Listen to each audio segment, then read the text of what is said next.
పిల్లలు పుట్టకుండా family planning చేయించుకున్న వాళ్ళకి మళ్ళీ పిల్లలు కావాలంటే ఏం చేయాలి? సో, ఫ్యామిలీ ప్లానింగ్ చేసుకున్న వాళ్ళకి మళ్ళీ ప్రెగ్నెన్సీ పొందడానికి టోటల్ 2 ఆప్షన్స్ ఉంటాయండి. ఫస్ట్ వచ్చేసి మళ్ళీ ఈ ట్యూబ్స్‌ని కుట్టించుకోవడం. దాన్ని ట్యూబల్ రీకెనలైజేషన్ అంటాం.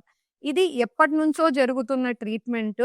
దీంట్లో సక్సెస్ రేట్స్ చాలా తక్కువుంటాయండి. అండ్ సర్జరీ చేసిన తర్వాత కూడా చాలామంది ఫెయిల్యూర్ అంటే మళ్ళీ ట్యూబ్ టెస్ట్ చేసుకోవడం, బ్లాక్స్ కనపడుతూ ఉంటాయి. ప్రెగ్నెన్సీ వచ్చినా కూడా ట్యూబ్‌లో రావడం. ఇవన్నీ రీజన్స్‌కి ఈ మధ్య కాలంలో దీనికంటే ఎక్కువగా మనం ప్రిఫర్ చేస్తున్న ఆప్షన్ వచ్చేసి IVF treatment. Test tube baby పద్ధతి. సో, ఈ టెస్ట్ ట్యూబ్ బేబీ పద్ధతిలో మనకు ట్యూబ్స్‌తో అవసరం లేదు.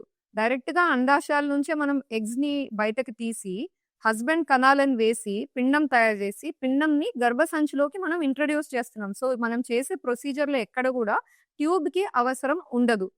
ఎవరు అందరికీ ఐవీఎఫ్ఏ చేయాలా? అంటే నేను చెప్పే ట్యూబల్ రీకెనలైజేషన్ వెళ్ళకూడదా అంటే కొన్ని పర్టిక్యులర్ ఇండికేషన్స్ అండి.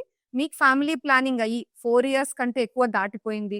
లేదా మీకు ఈ ఫ్యామిలీ ప్లానింగ్ సర్జరీ సిజేరియన్ టైమ్‌లోనే జరిగిపోయింది. పామరాయిస్ అన్న టెక్నిక్ ద్వారా.